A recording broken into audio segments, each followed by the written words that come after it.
Здравейте в новата разходка. Така, днеска е снежен ден във Варна, представете си. Толкова странно да вали във Варна сняг. Това е невиждано, това да се случва на високосна година, даже по-рядко. Само да работи микрофона и пак се връщам. Добре, всичко е точно с микрофона.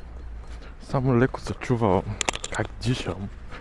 Но как да го правя? Така мисля, че е окей. Ще ме чувате. Да, сега сме се запътили към морската. Така малко апдейт за живота, нали? Днеска ходих на изпит. Взех го! Имам петица.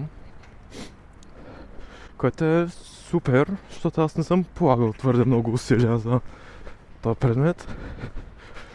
И да, смятам, че петица е окей.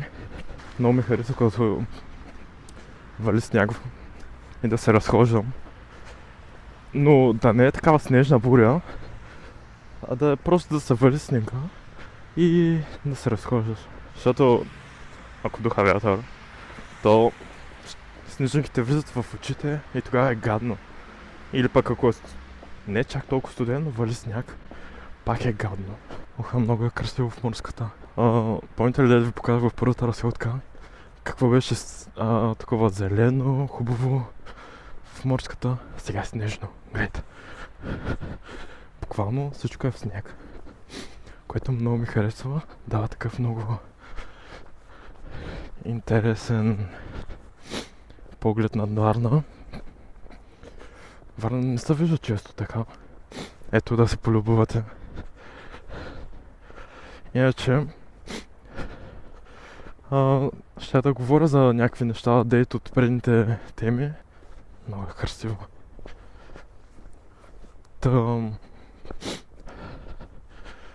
Сега сме се запътили към Хоризонт, за да видим гледката към морето, защото смятам, че ще е много красива. Така, след като снимах предната разходка, нали, беше ми добре. Качих си видеото на лаптопа, обработих го, всичко точно и после пуснах си YouTube и ми попадна мое видео, на което аз влогвам и ми стана такова носталгично преди какво е било. Попадна ми точно някакво коледно видео, на което се подготвям за Коледа и да, много смешни неща говоря, поне за мен, защото аз си говоря с моят хумор. И зачуих едно нещо. Как така съм толкова щастлив тогава, като би трябвало горе-долу всички да са били някакво като тъжни, защото тогава бяхме горе-долу след локдаун, след COVID. Явно съм намерил някаква моя си стратегия, която да спазвам и това да ме е правило щастлив. Стигнахме на гледка. Сега ще обърнем камерата да ви покажа гледката. Ето, вижте гледката. Доста е красиво. Снега е по пясъка, който може да се направи снежен плаж. Аз съм си правил между другото преди доста години. Да, преди доста години съм си правил такъв снежен плаж. Нали, не по Бански или Шорти. Аз си бях по... това Зайче ли е там? Зайче или Коте, нещо такова. Просто за снимката, нали, съм си легнал на пясъка, когато е в сняг. И нали става така ефектна снимка. Готина за показване. Те да се върнем към темата. Как така? Преди съм бил толкова щастлив, а пък сега като се замисля, аз не съм толкова щастлив, колкото преди. Не може да се може да се води това заради, че съм по-голям, с повече, т.е. по-възрастен, с повече отговорности. То вижте, природа.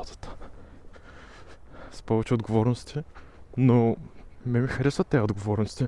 Даже аз преди като бях малък си повтарях, че много повече ще ми харесва студентския живот, отколкото училищния. Реално е така. Много повече ми харесва студентския живот. И първата година и половина от университета, мисля, че тогава ми беше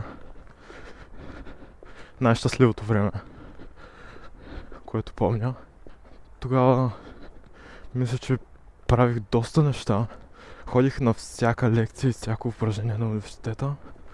Срещахме се всеки ден с колегите от университета. И ходих всеки ден на плуване, даже по 2 пъти. И бях в топ форма в спорта. Но не знам какво стана. След тая година и половина, така постепенно падна това щастие, което съм го имал. И тая година съм си го казал да го върна това щастие, което съм изгубил. Като правя по-интересни неща, грижа се повече за себе си, да се огаждам повече. И прекарвам като цяло повече време с мене. Защото цял живот, иронично казвам, че трябва да се търпя. И е добре да си приятел само на себе си, отколкото враг цял живот. И заради това трябва да се познаваш добре. Като си правих разносметката от предната година, от 25-та, нали, тя беше много успешна година. Каквото и да си говорим, в нея имаше доста развитие в мой личен план. Но не съм правил нищо забавно или нищо за мене.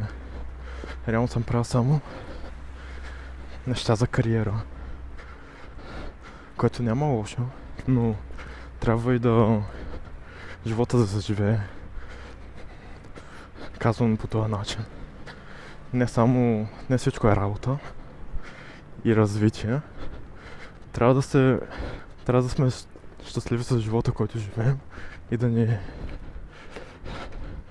носи такова щастие и удовлетворение. И след равносметката за 25-та, ми стана някакси така леко тъпо, че не съм направил нищо за себе си. И оттам дойде това да си поставя за тази година целта да си огаждам повече и да се гледя. Като кажа, нали, да си огаждам повече и гледя, какво имам предвид? Имам предвид, примерно да си ходя да ходя с някой или сам със себе си на спа, защото аз много искам. Също така се включва и разходката сега. Мен това ми харесва, да се разхождам, и то в снега. Това го прави бонус още повече да ми харесва. Също друго, да пътувам из чужбина. Може из България, но искам да видя другите нации, как живеят и как се държат, какви са им маниерите. И техните градове и архитектура. Аз ценя хубавата архитектура и се радвам на хубавите сгради. Давам се един момент да ги погледна, да се насладям. И планувам да ходя в Германия сега скоро. Най-вероятно ще направя и оттам някоя друга разходка и там ще ви покажа това. И да, така че очаквайте оттам разходка. И за днеска мисля това да е разговора. Днеска темата беше така за щастието. Така цел май беше само за щастието. Което е много добра тема. Не съм експерт, просто говоря от личен опит и от това, което съм чувал. Може би трябва да прочета някоя друга книга за щастието и удовлетвореността, но това ще е за по-нататък. Сега четем други книги. И да, айде, това е от днешна разходка. Хубав ден и до скоро!